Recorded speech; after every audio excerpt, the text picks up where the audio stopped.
Okay, everything should be live. Okay, So Bill, if you're okay, we can start planning yes, and zoning. certainly is, yes. All right, Sounds good. just briefly under manager's update. Again, a reminder, we're still looking for members in 2 boards, zoning, hearing, and planning. And there still are some vacancies there, even though we've gotten some new people applying. So I just want to point that out to you again. Nothing much more you can do with that. As far as the one above that, Silversmith update, the research center, I don't think we want to talk about that other than an exec session, although I'd leave that up to Mr. Corbel to decide that. But I had discussions with Action Housing, and there has been some interest in a developer that Mr. Silversmith has contacted us about, and I referred that to Mr. Corbel. So again, I think you probably need to talk about both of those in exec session. I do have some notes on my discussion with Action Housing if anybody needs them, but I was just holding them off until we'd have that discussion. That's about all I think I can say. Does anybody have any questions for me? Because I don't have anything else other than that. No questions? Okay, yes, Just one- Patty? The Soul Smart statement that we had on the last committee meeting, if that's on the borough agenda on the 15th, we will be able to get some technical assistance to review our zoning regulations for solar readiness. Do you mean the approval for the for what, I forget what It was I've- the solar statement that was, I gave it to everybody in draft before. right, and you wanted that approved on It's the on the 15th. I believe let me just double check that while we're still looking at stuff. I believe I did bring that over here, council meeting, February 15th. Yeah, because if we get that statement approved, then we will be able to get technical assistance for review of our zoning ordinances Yeah, I have without cost.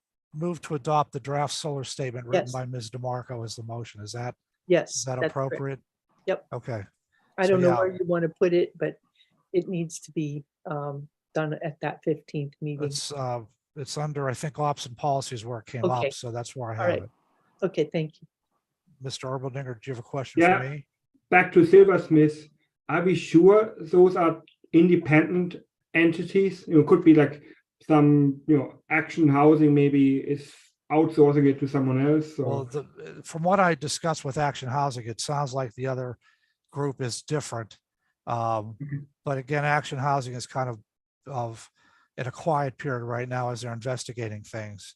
Mhm. So I can't be sure of that. Okay. That's all I had, Mr. Burley. Okay, thank you. Don, you have something for us? Yeah, Bill. I have a question about 700 Lenox Avenue, which we approved, or council approved that to remove that elm tree that's there because of the damage that it's done to the driveway and the sidewalks of both the resident and the resident next door. Did we approve the full estimate for the concrete work also?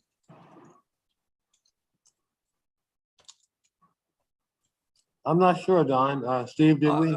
I think what happened was we at first wanted to see if the crew could do it, and they said, no, they can't.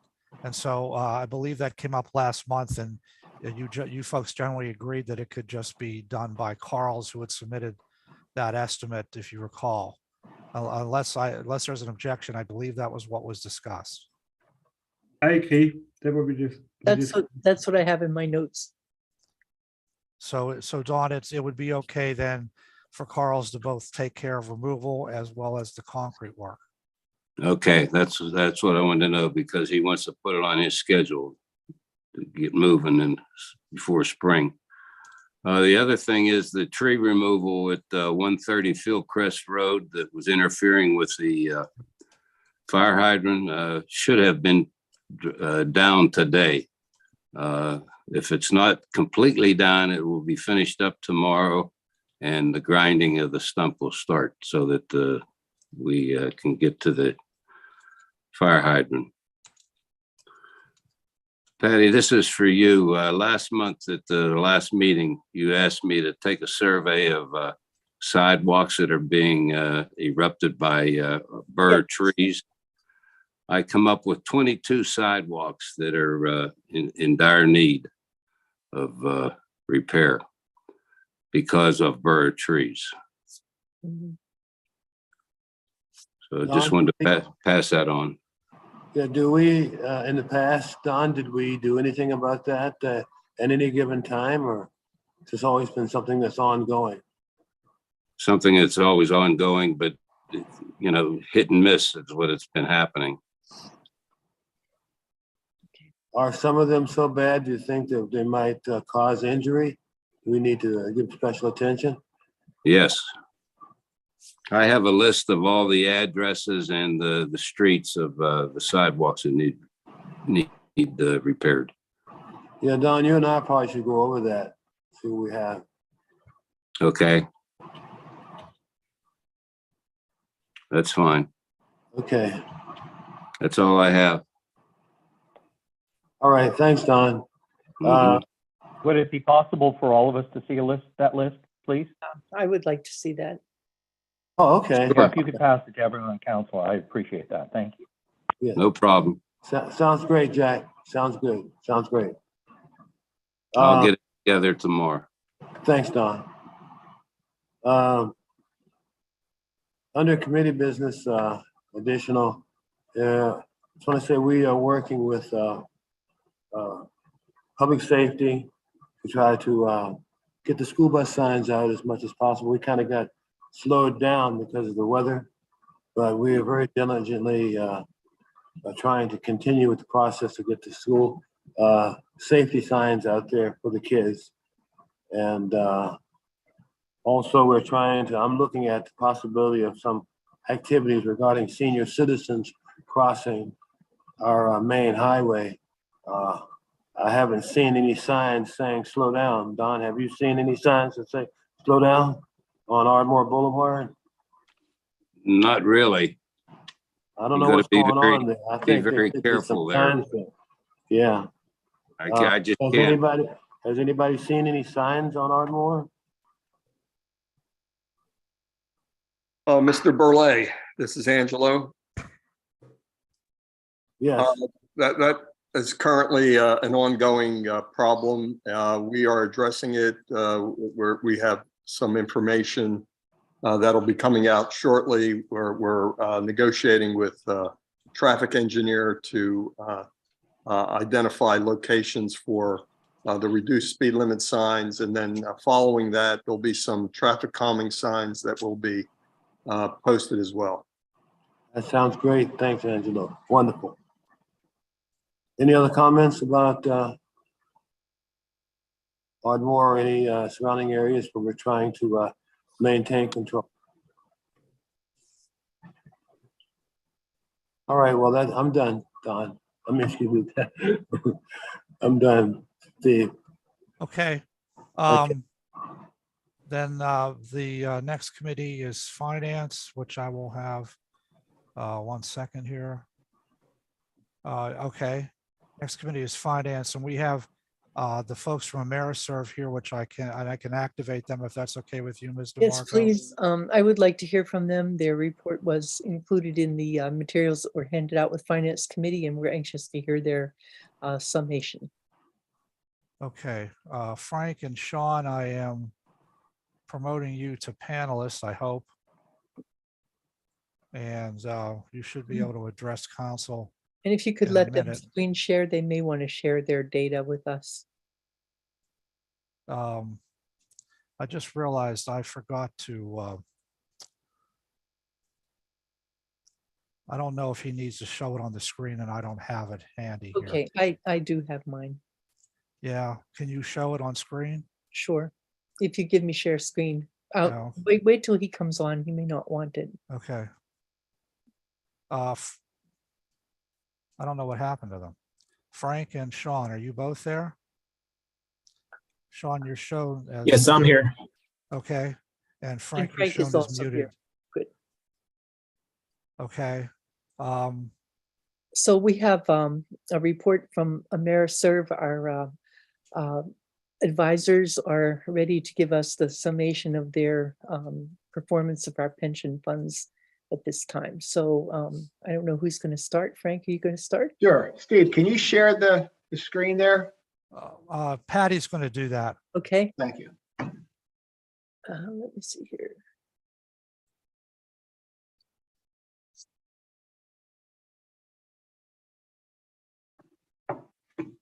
Is that it?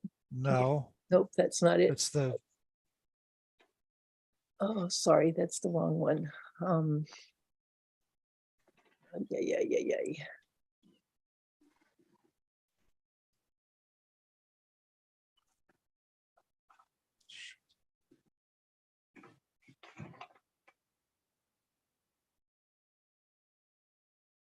There we go. Okay, is that it? Good, Yeah. That's it. perfect. If we could scroll down a little bit, if you don't mind, to the first tab, which would be right there. So can you expand it a little bit more? There you go. So we've had, start out, we've had almost 15 years of prosperity since our last financial crisis, which was in 2008. The stock markets have done tremendously well up until last year. If we take a look at, this is an executive summary. If you take a look up in the left-hand corner, you'll see the pie chart there. Both accounts are set up to be in a balanced objective, basically 50% in the stock market and 50% in fixed income. This is a picture as of the end of last year on 12/31. The green shaded area is the equity or the stock market. We're 52%. And then the fixed income, we're about 44.6%. So we're in line with the objective. Down in the right-hand corner, we'll have a year-to-date column on your left there in the bottom. This was all of 22. So we started out with 12,883,872. Ebbs and flows. We had a positive inflow of $130,056, and the net investment change was a negative 3.2 million to end up with 9,800,000, down about 25%. Again, the stock market experienced such an 18% plus downturn, and even the bond market had the worst return in over 40 years. So it was a very trying and troubling year. And the year before, 2021, so basically what we did in 2022 and 2021 is right next to it. We wiped out the gains that we incurred in that year.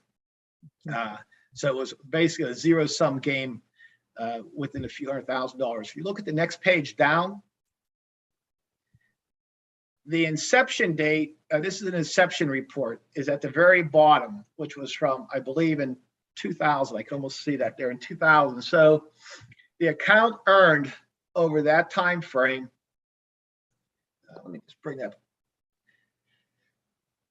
6,719,000 since the beginning of management, which was 8.67% annually. So even though we had such a terrible year in both market stock and fixed income, our style of investing over the last decade plus has helped us to keep above market returns. And again, kind of give you a little update, both accounts for the month of January, we've had a positive return of about 5.5% in just 1 month in January. So we had a strong stock market comeback.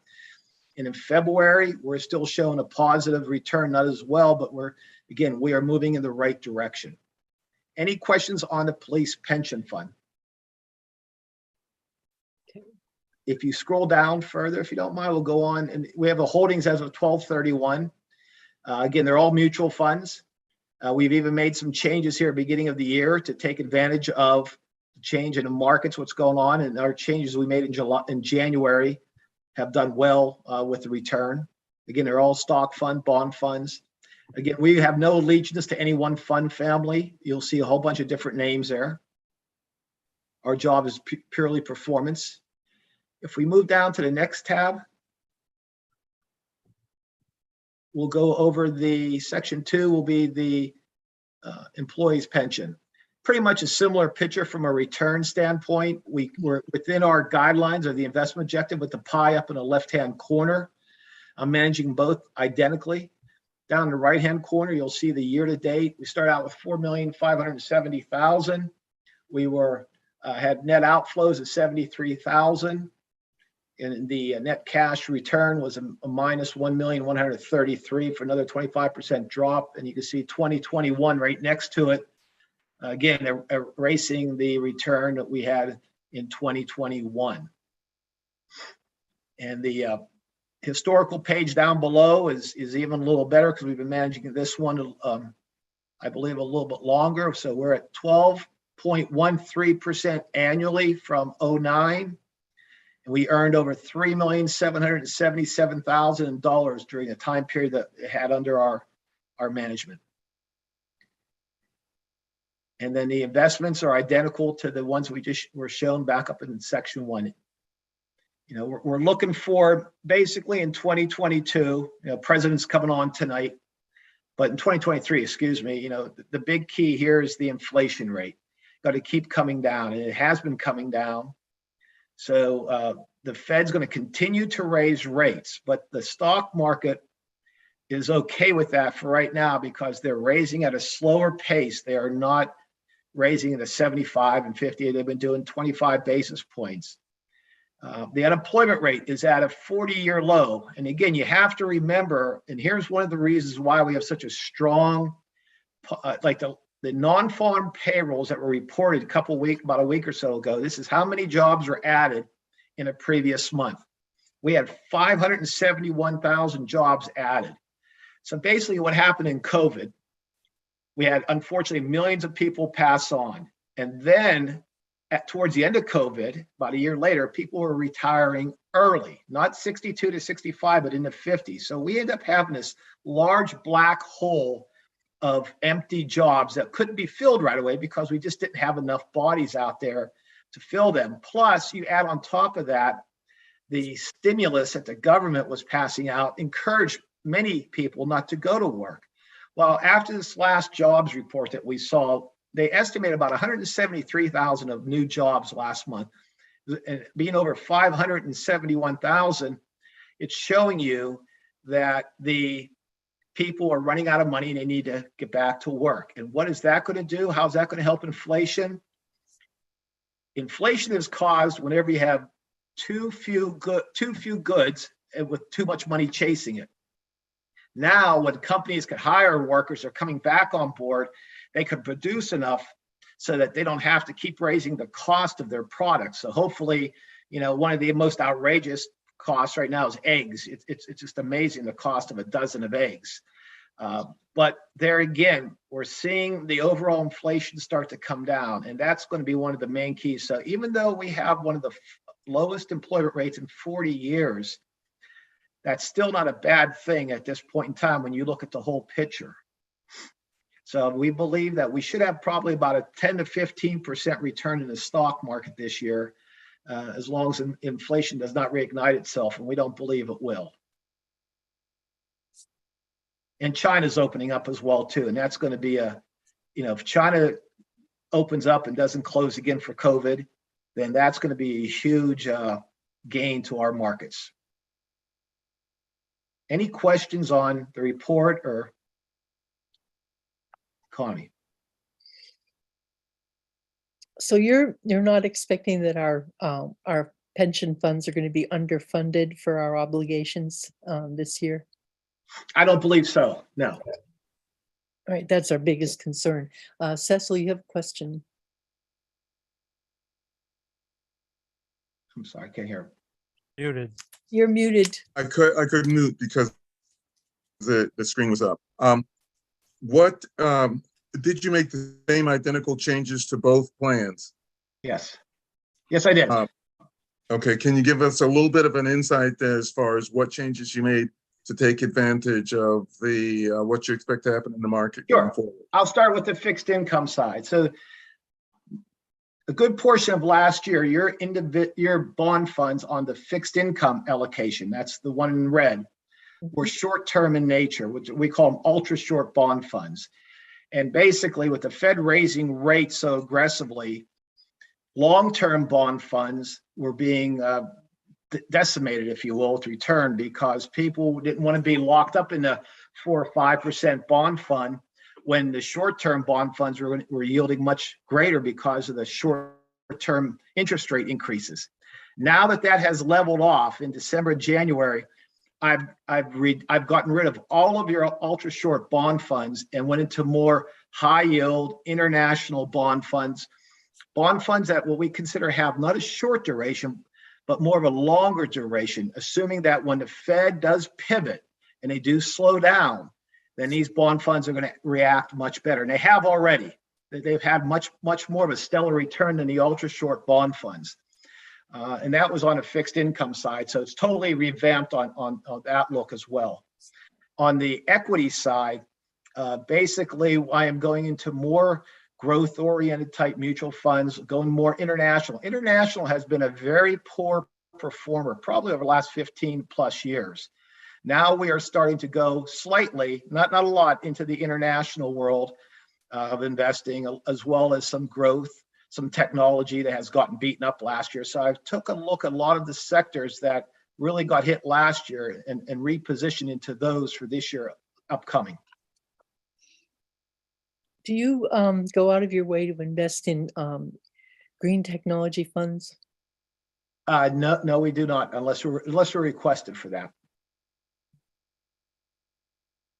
Have you seen any information that might indicate that the green portfolios actually outperform traditional portfolios? No, I have not seen any information on that, and I actually have, in a down market, I have two accounts that are not, I have one account that is green, socially called ESG, and then I have one or two accounts that are Catholic oriented. And in a down market, those may perform better than a more like an S&P 500 index fund. But when the markets start to, again, if we go into another bull market, both of those types of investments are not going to keep up with the market. One last question. Sorry. One last question. Given how the portfolios performed this last year, are you considering any changes in your 50-50 allocation? No, not at this point.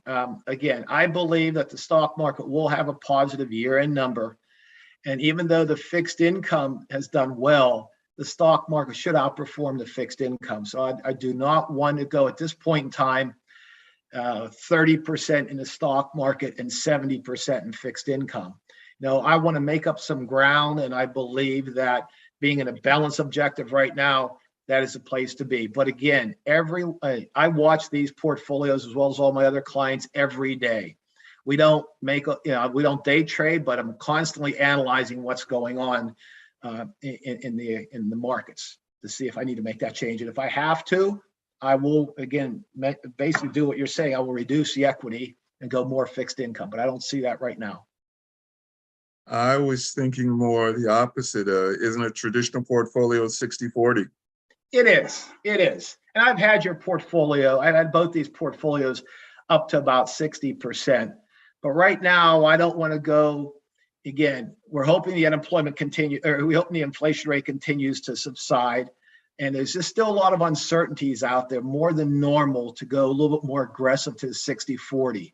We also have payouts that we have out of both of these accounts at this point in time. Now, if the account grows, that's what I'm hoping, that the 52 or 53 will grow to 55, 56 through attrition, through growth in the markets, then that is something that I'm looking at. But at this point in time, unless we see more of a clear signal, and again, I'll give you an example when I would do that, when the Fed pauses potentially their rate increases. If they say, you know what, we're going to do this 25 and then we're going to pause, we're going to end up potentially going into another bull market. And so, but I will watch that, but I'm not going to jump right into 60. I'll dollar cost average in over time, to do that, to get there. Any other questions at this time? Okay, well then, thank you, Frank and Sean. I appreciate your help. Well, on behalf of Sean and myself and AmeriServe, thank you very much for your business. We appreciate it. Well, it's looking good. Have a good evening. Yes, thank you very much. Have a great evening. Mhm. Thanks, Frank. Thanks, Sean. Okay, Next item on our agenda, let me get this down. Okay, manager's update. I'd like to hear the cash flow situation.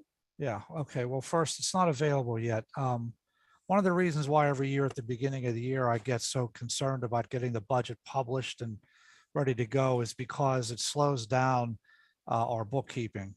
And we don't, so that's one reason why we a little bit behind. It always takes a while to get that put together and get the budget into the system. So the files need to get set up and all the data needs to be input. So I'll show you January's with February's and March, both cash flows together. But you can expect that for the first quarter of the year, you're going to see a negative cash flow. That's normal. The reason being, of course, that you don't start collecting taxes right away. The big tax is real estate tax, and that won't start for a little while yet. And so that's the reason why people usually take out a tax anticipation note. Now we've decided not to do that. We borrow from ourselves. And then we pay interest back to the fund we borrow from, whatever fund it might be. Lots of times it's corrective action. It just depends. So I don't have a regular report for you yet. But again, you can anticipate that it'll be negative, and that's normal. That's just the way it is for everybody. Because you don't show the tax anticipation note as a revenue anyway. You don't show that borrowing as a revenue. So that would offset any deficit. It just won't happen because of that. So, but I should have that for you at the Finance Committee meeting in March. Does everybody understand what I'm saying? Anybody have a Yeah. question about that? Yeah. Okay. I did get the 2023 budget to the printers. I want to see a proof before we print the books. And I want to make sure it's okay before I format it for the website, but I should be able to do that early next week and get it on the website at least. And then we'll also have the booklets published as well. And there really isn't anything more to say about that. We'll have it for you, I hope, before the end of February. The last thing I have, Janet Sullivan is our tax collector, of course, right now. And every year at this time, she turns over her accounts to delinquent tax collector, which is Andrews and Price, and she asked to be exonerated. So I sent you a copy of that letter, as well as other data that she gave me as far as her collections were concerned. I usually don't always have that, but since she had it available, I thought I'd provide it to you. So Yeah. normally what would happen is you would vote on the 15th to exonerate her, unless you have an objection, but that's a typical thing. Yeah, Anybody? the total delinquent taxes is $73,193.88. That's pretty typical, I think. I don't recall it being much higher than that most. No, it's probably about where it normally would be. Yeah. And do we have any indication yet of how many assessment challenges we're likely to face? Have we had any indication of any of No, that? nothing from the assessment board We yet. haven't, no information about that. Okay. No, that's always usually lags behind. I mean, sometimes Right. they'll send us an advance look at how many people are scheduled, but I haven't gotten that yet. Okay, because I'd like to kind of watch for that. That's something that's been of concern for a while. Well, if Anyone I have any get it, objections to the exoneration letter? Okay, if not, we'll put that on the agenda for a vote on the 15th. right. Under other committee business, I have one thing I'd like to report.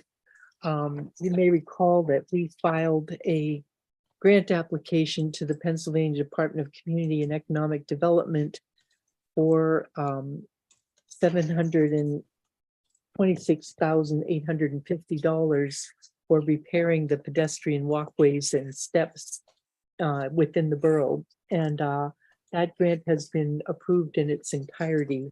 I had that confirmed twice with Senator Costa, and we can expect to have that within this construction season. This is a reimbursable grant, but we can't begin work on it or charging to it until we have the paperwork confirmation from the DCED, because you can't charged before the date of our agreement being signed. But that is, this is work that was done for us by McMahon. And I just wanted to mention that we did get a $726,000 grant. I'd like to send a formal thank you to Senator Costa for his help in securing these funds for us. Can I add one Yeah. thing? We just got the paperwork on the Oh, grant. you did? Good. No. Let me finish. The grant for the Westinghouse Rec Lodge, the $75,000. Ms. Martin's aware of that. I passed that information on to her. I had to fill out some of the information, send it back to them. It's not the contract yet. But again, once we get that, then you can start spending that money. Great. So I assume the other grant that you just mentioned too will also take some time. Yeah, to get they the take a paperwork. while to get all the paperwork, but it should be done in time for the construction season. So we'll be able to get the engineering and the construction done this season, which will be a good thing. This will also have an impact on the Silversmith Development Project, because the one set of steps goes right down to the bottom of that property. And if they're putting housing there, this will be a significant benefit to whoever is living in that area. Because it goes right down to the park and ride, and it goes right down to the business. No, I don't think that's there anymore. It isn't, that No, wasn't that was the taken school out a step? long time ago. Oh. The ones from Silversmith down to the park and ride. I'm 99% positive that was just taken out a long time ago. No, there was one set that's over in that area, Avenue B, Avenue B. the ones yeah. at Avenue B, that they are in bad shape and they need Yeah. replaced. So, Yeah, that's the one. Okay. All right, that's all we have for Finance Committee, unless someone else has something to raise. Okay, hearing no objection, this committee meeting is adjourned. Thank you. Okay, committee of the whole is up next. Mr. Ergeldinger, I have the engineer report. Mr. Ziskow is available and he's on this meeting. I have that up first. Okay.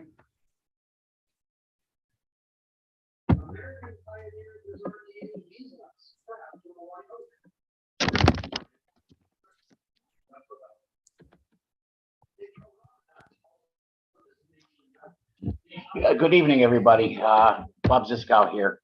I guess I'm here tonight to either answer questions regarding the report that I submitted to Mr. Morris a week or so ago, or if you would like me to, I can basically just walk through the whole report again. But the choice is yours. If you want to ask questions, or do you want me to just kind of give a good overview again? Tell me what you'd like. Could you give us an overview, please? Sure. Thank you. Okay. To start with, now we are, of course, in the second year of the phase 2 consent orders regarding the sewer system. In the second year, you're required under the order to do one of two things. Well, the second thing, actually. Last year, you had the opportunity to adopt a lateral time of sale ordinance that would have done televising work to each lateral on each property that's sold in the borough. At that time, I recommended that you not adopt it in lieu of looking at the other alternatives that we have in the order, with the idea that, you know, the options I feel are more cost effective to go with the second option rather than the lateral ordinance at this time. And I'll be honest with you, I've had the opportunity to actually write and implement ordinances for 4 of the smaller municipalities.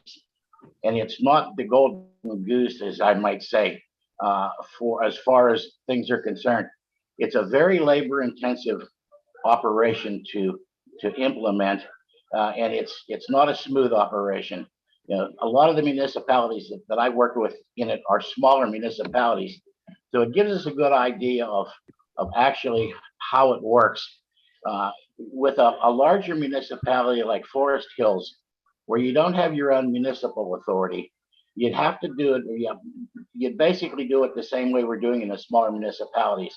You require the property owner, whether it be the buyer or the seller, to have a registered master plumber perform a closed circuit television inspection of the individual lateral. It's then submitted 2 ANASCO certified personnel who reviews it, either passes it or fails it, and sends the documentation back on. If it fails, then it has to go through a rehabilitation or replacement process approved by the county health department, because they're in charge of the laterals from the main into the house. And then once it's approved by them, then it clears the process and goes. It sometimes doesn't work nearly that well, because getting the information from the realtors and the property owners and the plumbers is sometimes very difficult. And many times it's not really complete. So we've got to battle back and forth. And then, of course, you have the realtor who doesn't understand that this is a several-day process.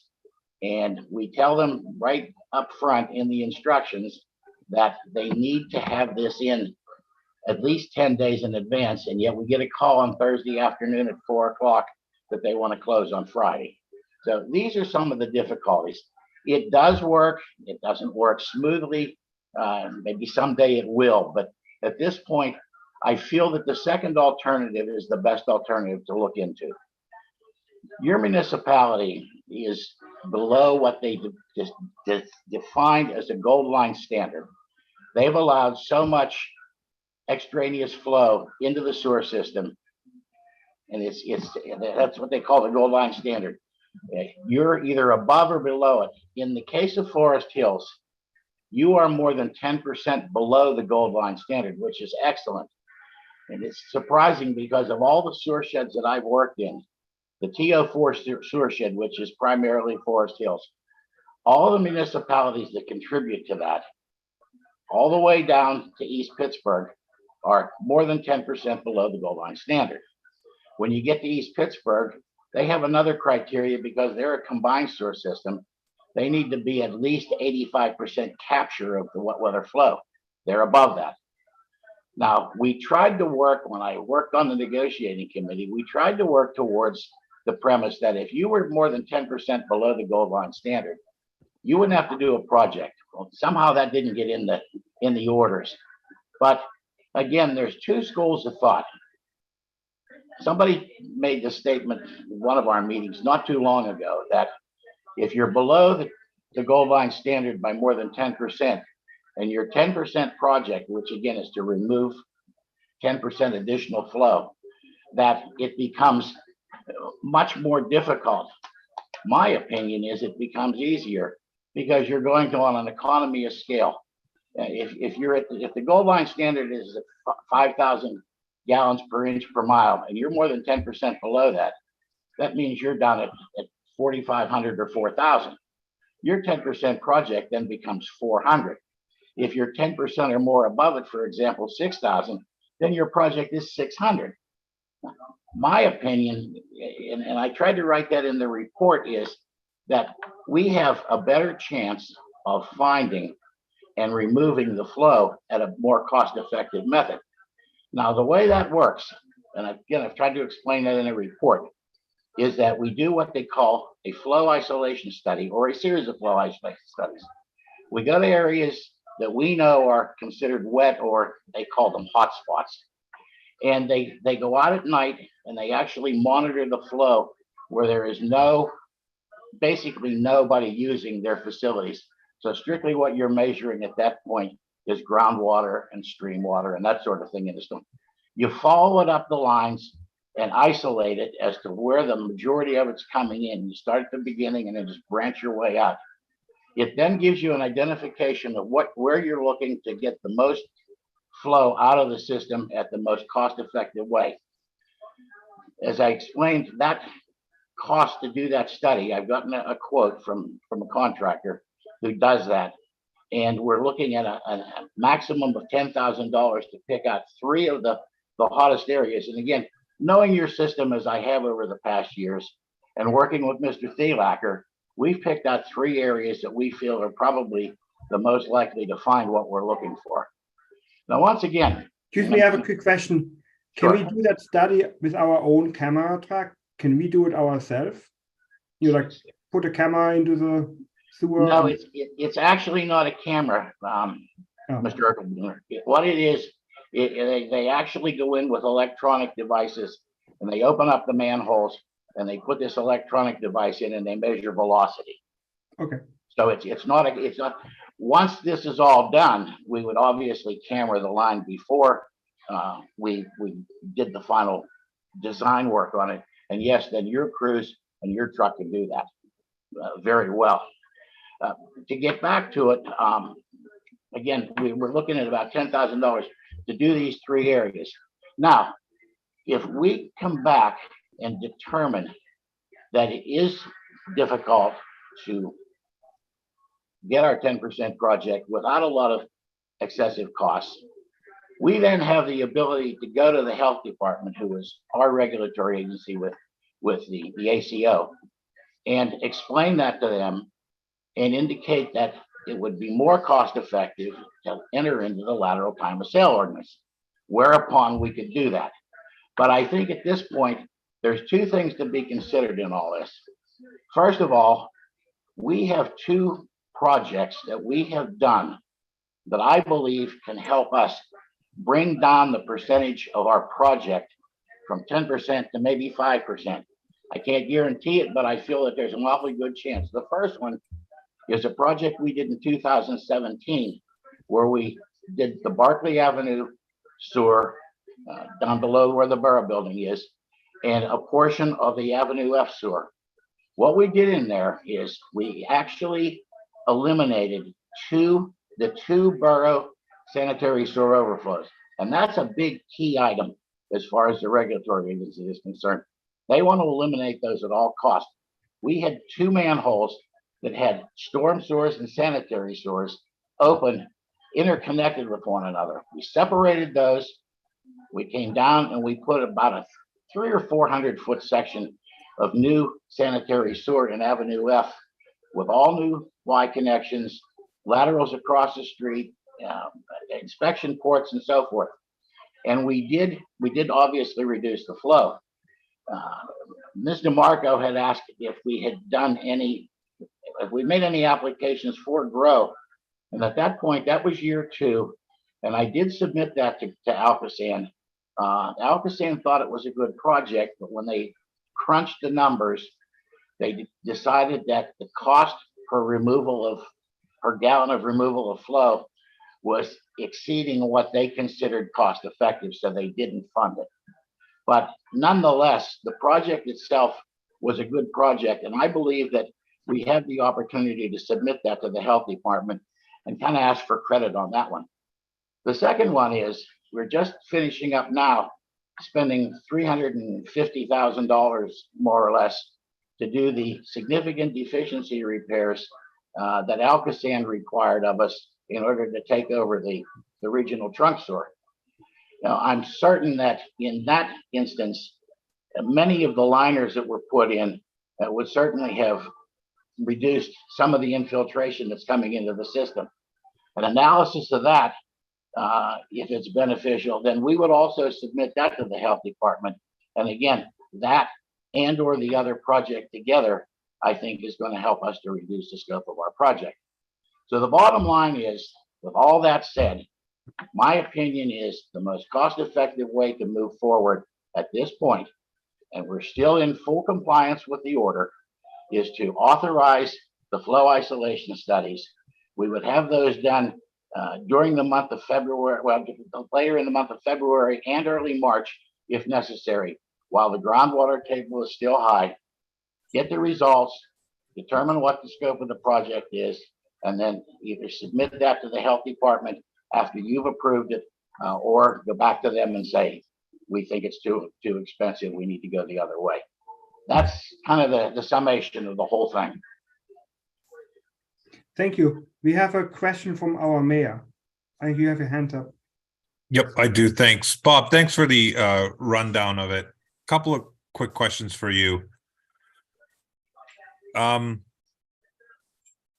Sometime back, we had done a significant amount of flow monitoring, and I would be willing to bet that we could pinpoint the 3 hotspots without too much guesswork, right?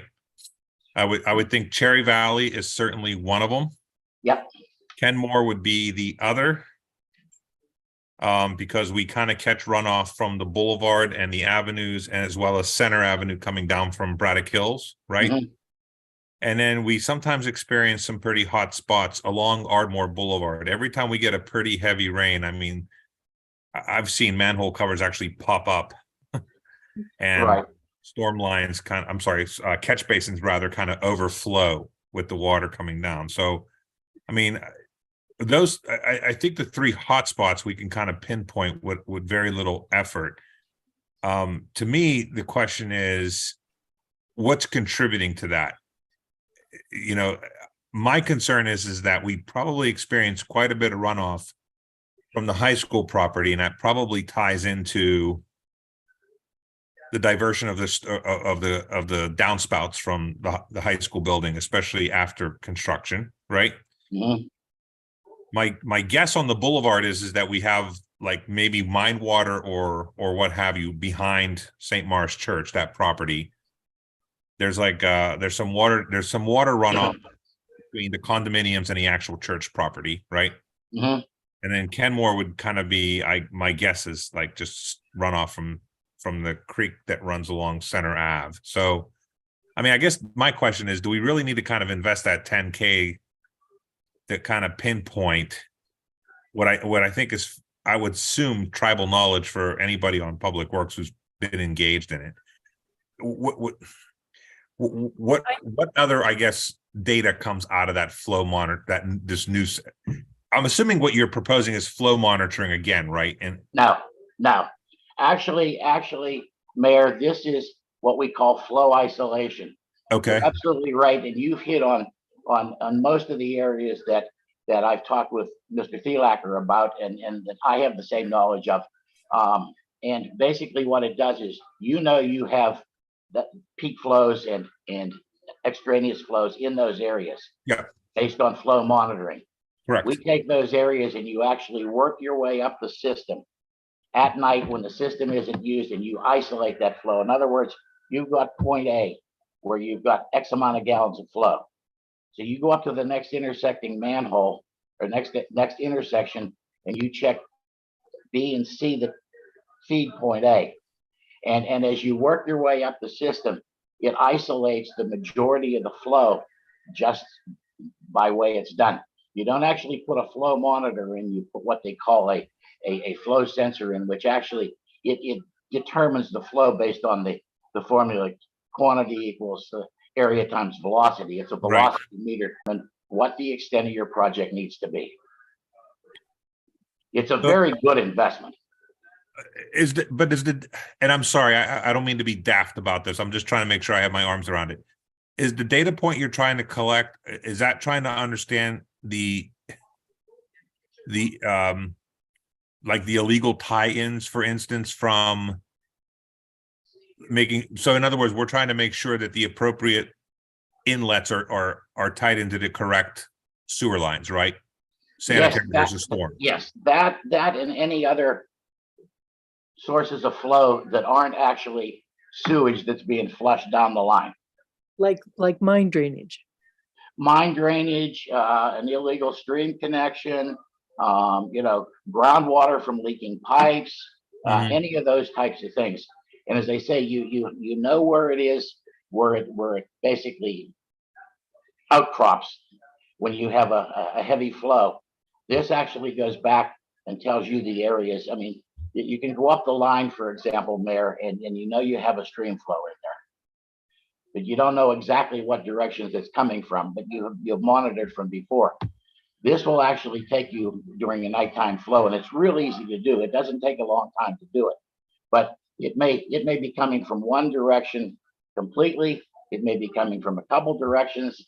This does exactly what it says. It isolates it. Got it. Okay. Thanks, Bob. I appreciate you clarifying it. I was a little. Cecil had a question too. Cecil, your hand is up. You're mute. My question is that if we know from past experience that these are major sources, say if they're among the top 5, if we address these 3 sources, is that cost effective, or would it be worthwhile to spend the extra $10,000 to see if there are other sources? Well, I guess my answer to that is we've looked at these areas. We actually came up with a total of 6 areas, but we felt that 3 of them were much more significant than the other 3. Obviously, we can go to the extent we need to, but I think if we look at these 3 based on my experience with your system, and certainly Mr. Thielacker's years of experience, we have a pretty good idea of where to start to look. And one other question, that is, can you give me a rough estimate on what the cost of this kind of mitigation would be as opposed to the other alternative? What our total costs might be if we try to do other types of compliance? I really can't at this point because I don't know the extent of what this work might be. I can tell you that you're looking at a few $1,000s to adopt the lateral time of sale ordinance, which is the alternative at this point. But implementation of it is going to take personnel and time, and so that's a number that you'd have to generate over a period of time. Again, you're looking at somewhere around 200 home sales a year. Many of the small municipalities that I'm working with are talking about 25 or 30, and it's a time-consuming process for those. And so I'm figuring that with the the additional number of houses, it's going to be a lot more.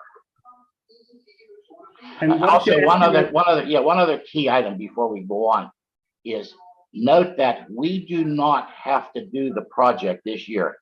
The project this year is simply to be designed, not designed even, but considered with estimates of cost and what goes all along with that, and then submitted. The project itself actually doesn't have to be completed until the year 2025. But we would have to do the $10,000 study. The $10,000 study we need to do right now. Because we need to have a proposal then what we want to do, how to fix it. Exactly. But we need to have the our proposed project in some sort of a form by the end of June of this year. So how much would our homeowners have to pay whenever they sell a property to do the study? That again is a very open-ended. There are some who wouldn't have to pay anything other than the fee that we establish for the test. But if their lateral fails, then they could be anywhere from a partial liner to a whole liner, which may cost them a few $1,000s, to a total reconstructed lateral, which can cost them $10,000 or more. I have one more question. As Frank was mentioning, the known areas where we have severe runoff, including heavy parking lot infested areas where we don't have good drainage or isolation of stormwater from runoff of major paved surfaces. Are there any things that we can propose that would interrupt or, put those storm flows from paved surfaces into the ground, like we have in our borough property here, the bioswales that absorb that water and send it slowly into the groundwater? But I know there are many, many parking lots in the area that do not have that kind of treatment. Yes, Mr. Marco, that absolutely can be considered. In fact, we've done that in a lot of areas where you either do a green garden or a vegetated swale, or even just a retention cell that's a stone retention cell that retains the water and then releases it slowly back into the system. That's the only reason I don't recommend that, at least at this particular juncture, is if we can find something that is a more permanent solution. In other words, if we can line several sections of line and eliminate infiltration and inflow, or if we can isolate a stream or something of that sort, then that's permanent. With one of the facilities that you're talking about, that's going to be a continued maintenance issue, and I'd like to try to stay away from that. One other item that I forgot that I think makes a lot of importance here is that Again, the question had come up, have we applied for any other grants from Alcoasand Grow? And I have been very successful with Alcoasand Grow. The projects that we've done for the borough over the past several years have basically not been looking at flow reduction or that type of thing. They've been repairs of deteriorated lines. And it's really, it's not a cost-effective way to go after the grant. I will say pretty comfortably that if we come up with a program of lining or pipe replacement that's going to eliminate stream flows and all, that is very, very fundable by Alcoasand Grow. And Alcoasand Grow has been an annual program that's going to continue, I'm told, for at least the next few years. And they will fund anything from 25 to 85%, depending upon what the cost is, basically what the cost of removal of flow is. So I think that with that in mind, again, that gives you more of an incentive to go in the direction that I'm recommending. I have one more question. You said the study is ideally done in springtime. How much time do we have? Like, can you do it in March, or you said February? I would say right now we probably have through the middle of April. And the reason I say that is because of and we haven't had a lot of snow, so we haven't had a lot of spring thaw, but we have had a decent amount of rain, so the groundwater level is higher. You want to do this when the groundwater level is at its highest, so that you determine as much infiltration as you can. Mm-hmm. But I would say mid-April is probably the cutoff. Okay. So my question first of all, anyone else has more questions for Bob? All right. So my question to council is, should we make the decision tonight for the $10,000 study, or does anyone think we need way more time for that? I think it makes sense to me. I'd just like to go ahead with what we've discussed. That's fine with me. Yeah, I agree. I agree. So Steve, I think Yes. we can prepare for a more motion at the business meeting to initiate that study. You're mute, Steve. Okay. All right. I guess back to you, Steve, as manager update. Okay, I was just writing my note here, so don't forget to put that motion on. And that, by the way, is example why it's good to have this committee of the whole approach, because we can knock things out like that very easily. Okay. Well, I certainly appreciate the opportunity to speak with all of you tonight. And those of you who I've worked with over the years, don't ever hesitate to contact me. My phone answers all the time. And, I'm happy to try to explain anything. I don't have all the answers, but, I can usually find most of them. So, again, thanks a bunch for letting me come. Oh, boy, Bob. Barb's Thank going to you. be calling you 24/7. Wouldn't be the first one, it won't be the last. Thank you, Bob. Okay, great. Have a Okay. good evening, everybody. Good night. Thank you. Good night. Good night. Manager's update, just two quick things. First, a couple of additional appointments and hires for committees. We have two other people who've applied for membership on Tree and Shrub. You can see their names there. There is space on that committee. This adds to the ones I had on the ops and policy agenda last week. And then, so I'm assuming if you don't have any problem with that, I will just add their names and you can vote on that on the 15th without any objection. So I'll add those two names. The second thing is summer work. Last week, we did not have the tennis applicants, and part of that was their fault because they didn't get us the information in time. But Nathan Clark was coach last year and he's reapplied. And James Sullivan, I believe, was assistant tennis coach last year and he's reapplied just recently.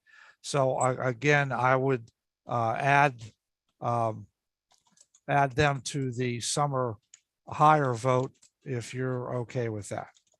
If nobody has any objection, let me put it that way. And I'm going to assume nobody does. Does anybody? No? No. Okay. And then the last thing, Jim was working on getting 3 quotes for the salt bin repairs because of that fire. Finally got the 3rd quote in. The lowest quote is from S&N Industries totaling $3,400. And you can consider that for approval next week if you're okay with it. Yeah, It's in within the budget for that kind of thing. Yeah, It's within the maintenance budget.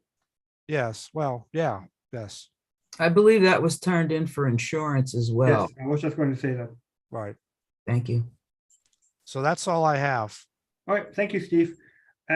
Steve Corbell, it's your solicitor's report. Good evening, everybody. I don't really have a report this evening. I'm working on several items, but they're more appropriate to discuss in an executive session setting next Wednesday. Unless anybody has a question or comment for me, that is the end of my report. All right, perfect. Thank you. Yeah, we You're will welcome. have an executive session next week. All right, committee business report. I have nothing directly to report. So Westinghouse Rec. Bob. Thank you. Mr. Morris had touched on this a little bit earlier. If you recall, last year, he worked on and I believe within one day turned around this grant application. And moving forward, there were some stipulations though, where the repairs that were requested for the Westinghouse Lodge included the floor replacement, the playground installation, including the equipment, the lower level improvements and remediation, the sound system replacement, the outdoor grill renovation and replacement, and the deck and railing. Now, we have to advertise these. Is that correct, Mr. Morris? Sorry, I muted myself. Yes. Yeah, that you're required by the grant to follow certain procedures for advertising and in advance for bids. And you have to show proof that you did that, and you have to advertise twice. What's the should we- deadlines for that grant? Because we just hired our architect. He has to do the drawings of the building before he actually makes a Well, plan.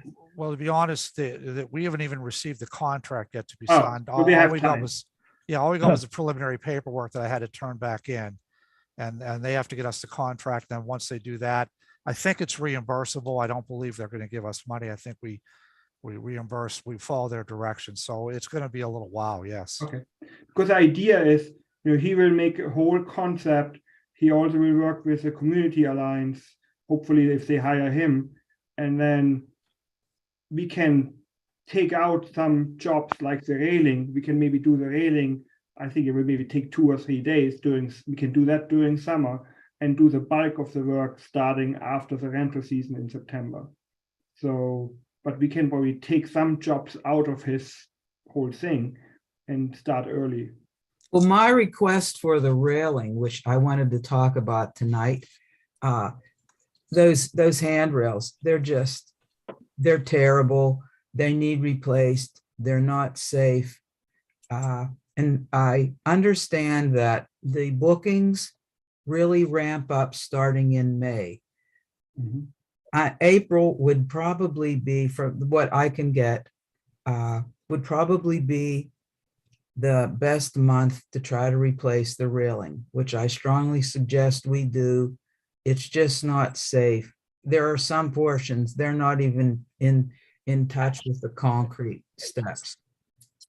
So I was wondering if we could start looking at that before if this grant's going to take a while. The reason we have an architect is to have the whole concept match. So I don't think there's not much point having an architect if you start taking out bits and pieces and do it yourself. So I don't know.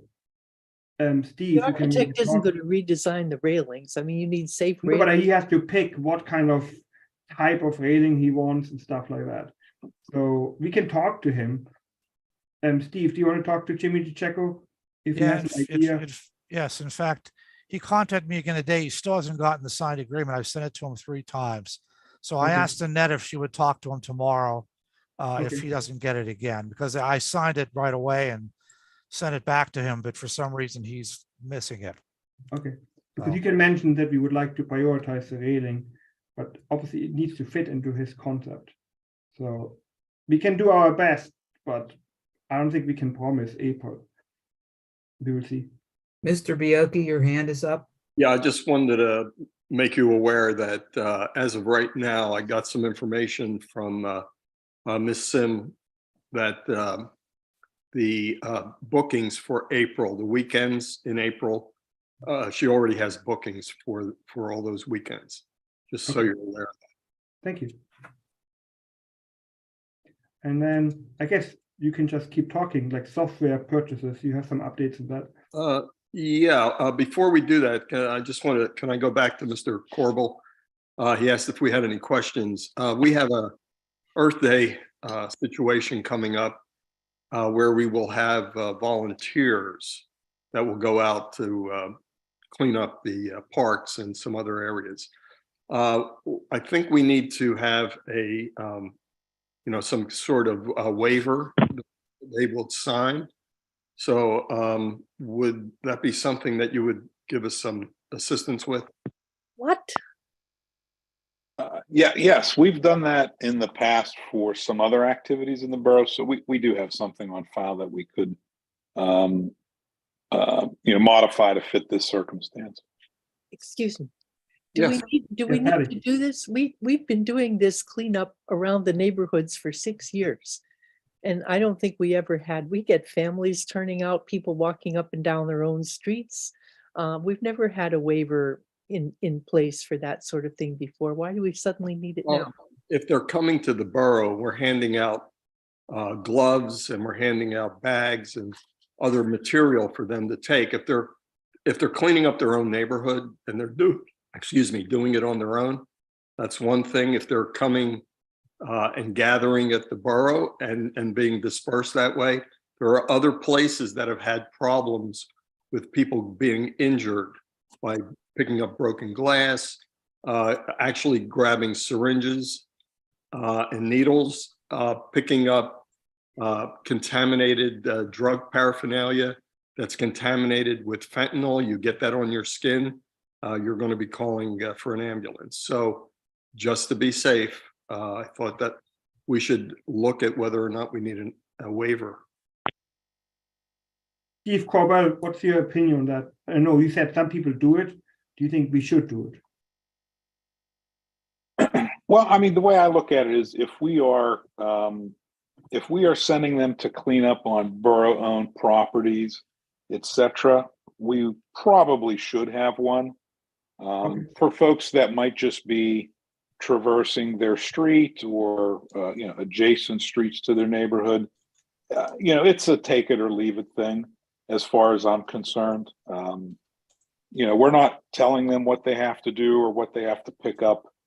We may give them gloves or a trash bag, but there is an assumption of the risk there for them. So it's really up to council. I mean, if you're asking me my opinion, I would say you should do it for sure if they're cleaning up borough-owned properties, etc. And then, depending on how risk averse you all are, you could do it for others, but I don't think it's 100% necessary. Could we do something like in between? We obviously publicize Earth Day, that we have some kind of small print underneath. By showing up, you're consenting to taking it's at risk, your own risk. Rather than having people actually physically sign a form, can we just write something on the invitation by showing up, you consenting that you're doing it at your own risk? Yeah, I mean, a signed waiver is certainly better than that. But that's better than nothing, I suppose. But it's, a lot of that has to do with informing them about, what the risks actually are, and they're freely waiving them. And I'm not so sure we can do that with a sentence or two. Okay. Yeah, can I jump in here? Yeah, sure. Okay. Yeah, the likelihood that you could prove that they read that little thing because it was on a door or something is questionable at best.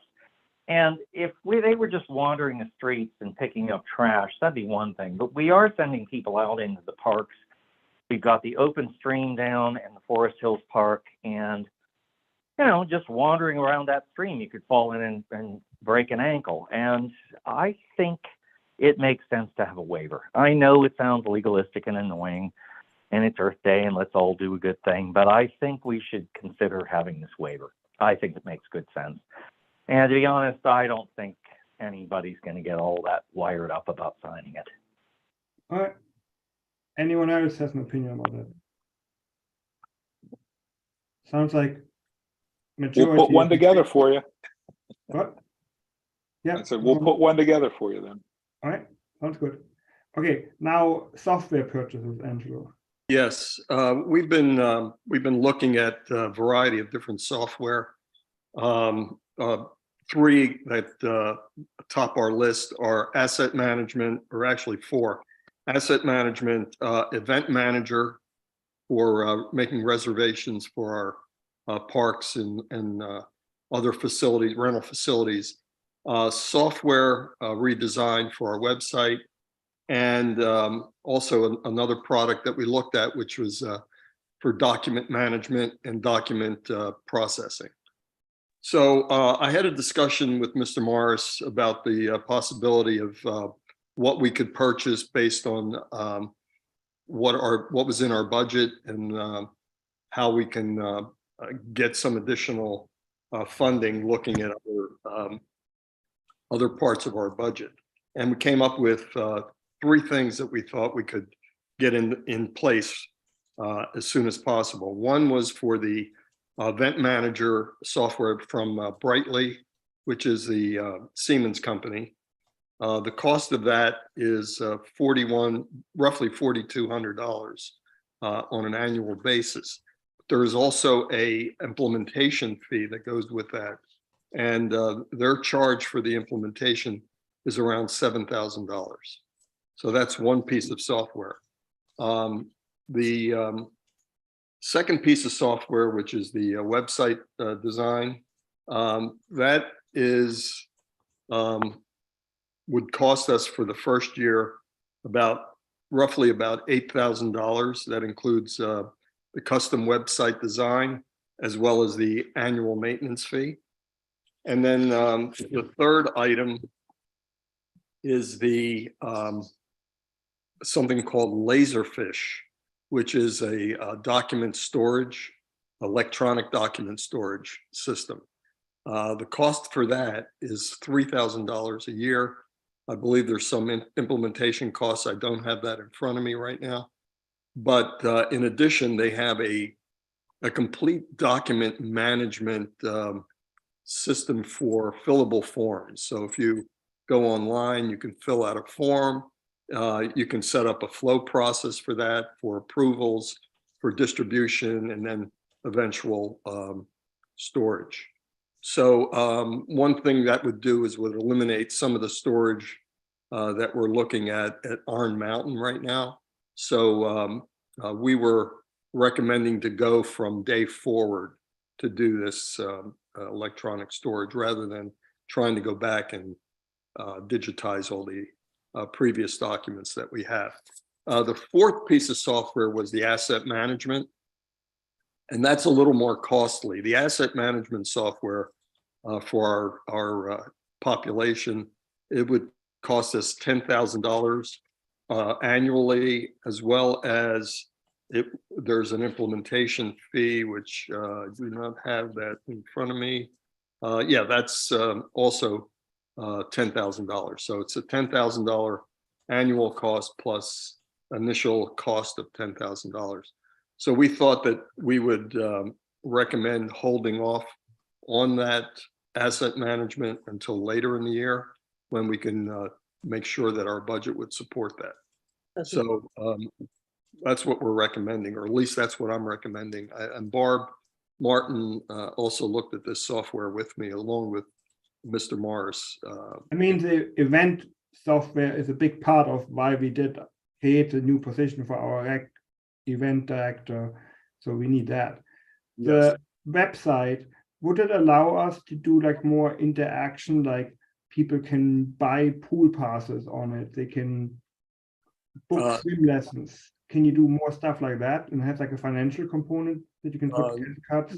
Not necessarily with that. There is another, there would be another program that we looked at that was called, I think it's called Pool Pass or something like that, which would. I didn't mean it just for the pool. I just meant it for Right. in general, that people can pay things online rather than, you know, like me, my annual chicken permit, that I can do Yes. that online. rather than- There would be the possibility of doing that, yes, with either with the website software or with the forms management software. Okay. And then Steve Morris, we talked about, we have that $600,000 building fund sitting there, and we can maybe use some of that money from there. Are you still okay with that? Because I think Yeah. we only have like $5,000 in a budget. So Yeah, we to should- a point, again, you have to remember there's other things we have Yes, programmed for that, but you could take some of it, sure. okay. But I agree with Angelo's approach that we should hold off with that $20,000 asset management. But everything else, I think it makes sense. Yeah. And we should, you know, I think we had 5,000 in the budget, so everything else we should take from the building fund maybe. Anyone else has a Patty, you, We may be able to get asset management software from an engineering firm, depending on who we hire. yes, And also, I'm still investigating with Esri, because we just had the GIS ArcView system reinstalled on my computer, and they do some of that as well. So I'm still trying to get that pinned down as well, and I'll get you some information when I get so it. everyone agrees that we're moving ahead with that other software packages except the asset management? So we can Yes. have motions, I guess we should have it on Borough Property probably. Since that's a software purchase, would that have to go through for a vote or? No, yeah, I Yeah. think it has to, but we should, that's what I was thinking, we should go Borough Property because it's all Borough Property related. It's up to you. It could also just be a bill you're voting on and paying during the finance committee. It's really up to you as far as how you're doing that. I think we just should put it on Borough Property since it's related to that. So you want a motion, in other words, for Yeah, those I three? think so. I'll do separate motions for each one. I think you can have one for all of them together. One motion. Yeah. And then Angelo, I think you're going to have a meeting with Mr. Riemer talking about that. Can you talk maybe a little bit about, you talked to Cindy about your plans with transitioning? Yes, so Cindy and I have had a meeting, kind of went over what her processes were for doing, you know, her scheduling of the rental facilities.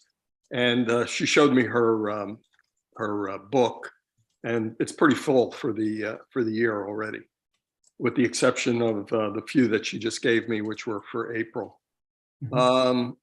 So, but yeah, I explained to her that we were trying to move to an electronic system to do the rentals. So for this year, I guess we can either go back and backfill into the system, or we can just do that for new I rentals. think the system was also interacting with the HVAC system, so it's probably better to backfill it. Huh? That the Yeah. Westinghouse Lodge knows there's a wedding going on tomorrow. And Right. just- Yes, at some point when that works, yes. Yeah. We also have to look at the how we're doing the security for that building. Right now, she was opening it remotely, disabling the security system and then re-enabling it. And we may want to look at a different way of doing that. Yep. Okay. So we'll have that discussion on Friday. Good. Mr. Bioki, real quick question. Has the pool door been changed so that can have the same mechanism as the Westinghouse Lodge to open it without someone going there manually? That has not been changed. I think Mr. Morris was working to get a hold of the security company so we could have a. Right, SSA is doing a design. Yeah. And will let us know and what the cost will be and all that. I don't have that yet. I talked to them. They're not quite ready yet, but I talked to them last week, I guess. Not quite ready yet because there's other things they're also doing for us as well as that. All right. Thank you. last thing, engineering RFP update. So basically, I think all of you picked up their packages, and Angelo and Cecil worked on a form, which I think Angelo sent us so we can fill it out and rank it. And then again, Annette will, you all have to suggest your top 3 companies you would like to hear for an interview. And then Annette will tabulate everything and we will invite the top 3 companies. And I also asked Steve Morse to fill out, like do the same evaluation like council members. And I want to, because I think I would like to hear his opinion as well. And then we will, hang on, and we will on Thursday, we will do the tabulation. So on Friday, we will actually invite those companies to show up. On Wednesday, everyone gets 10 minutes. And I also asked Jimmy Seelacker to attend the business meeting next Wednesday to listen to those 10-minute presentations. And then I asked him to be present at the beginning of the executive session where we can discuss those talks we heard. So I would like Jimmy to be there as well. And then we will have, after that, we will have another regular executive session as well. So that's my approach. May I? Jack, I think, had the first question. Okay, go ahead. Sorry. Jack. Okay, if I can intrude on a couple things here. As we look at these RFPs, the one thing I would suggest as a courtesy, which is commonly done as you're trying to maintain relationship with vendors, I think no matter what comes out of the 3, whatever 3 are picked from the council, I think as a courtesy, at the very least, we should permit the incumbent to also give a presentation. I suggest that for 2 reasons. One, they have been, for the long term, I will make no judgments, a reliable vendor, and we should respect that. And second, it sends a message to future vendors that we don't toss people out the window when we're not happy with them. So I think it would be appropriate that we permit the incumbent, no matter where they come in the voting, to do a presentation. I think it's a good idea. I was actually thinking about that myself. Yeah, I think it's a good idea. We should do that. So do we get to do 3 beyond Glen Engineering? Do what? Do we get to do 3 plus Glen Engineering? I mean, you should give Glen Engineering a score as well. If they end up in our top 3, we will invite only 3. If they don't, we will invite the top 3 plus Glen. So it should not affect your scoring. Like just give them a score like everyone else. I like that idea, inviting them. Okay. Yeah. And the other thing for absolute fairness, I think in the presentations, they do have to be, each group has to present without the other one present in the room, because that gives an unfair advantage to the second person who comes and presents. That's a problem because it's public meeting. I mean, it will be on Zoom. Oh, that's okay. Maybe we don't have to put that portion on Zoom, maybe. People can. I would ask Mr. Corbel about that. He might have advice, but if the first person comes up and gives a presentation, Yes. that gives the second person Yes. Mr. Corbel can address it. I won't. Yeah, you can do that outside of a public session. It's a information only session right there. You're making a presentation to the council. You may have questions for the presenter, but you all will not be deliberating or discussing the merits at that time. But I'm happy to invite public who is in the audience to stay. I just don't want to podcast it on Zoom and then people can defeat the idea. So it's like semi. Yeah, I agree. So we keep it like a public meeting. We just don't have it podcast on Zoom for that portion, which would be maybe at the beginning of our meeting. I think the more question is each vendor allowed to hear the other vendor's presentation? That's not normal in an RFP in the No, government. I agree. But we can have a public meeting, we just kick out the vendors. That's what I meant. Yeah, I have been in many situations where you hire engineering firms or architects and you interview a number of them. They never listen to each other's presentations. That's absolutely not fair. Yeah. So we will have a public meeting with a normal audience if we ever have one. We don't usually have those people anyway. And then, but not on Zoom. and we just switch on the Zoom after we're done with those, and everyone gets 10 minutes. We don't put our But each executive vendor, sessions on Zoom anyway. each vendor does not sit in the room and listen to the others. No, Okay. So I just wanted to make a comment about the scoring sheet, that when it gets submitted, all the scores will be tabulated there, and then Annette will look at each person's score and pull out the 3 highest from each submission. all right. Sounds good. And like I said, we need it by end of Thursday, so because I think it would be nice if we invite those company on Friday, so they have some time to prepare.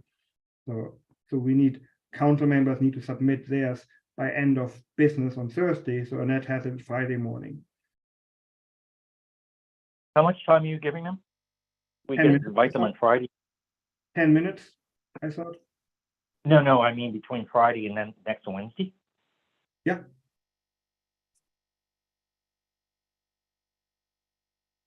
I mean, that's what it is. All right, Cecil, you have a hand up. Yeah, I believe our previous discussion is that the chair of Public Works is going to get together with Annette to review these. Yeah, we can do that too. I mean, yeah, but it has to be on Friday morning, so we can invite them. So yes. I'm And is already ever- scheduled. This is the complication. I'm already scheduled for Friday morning. I was not given that date ahead of time.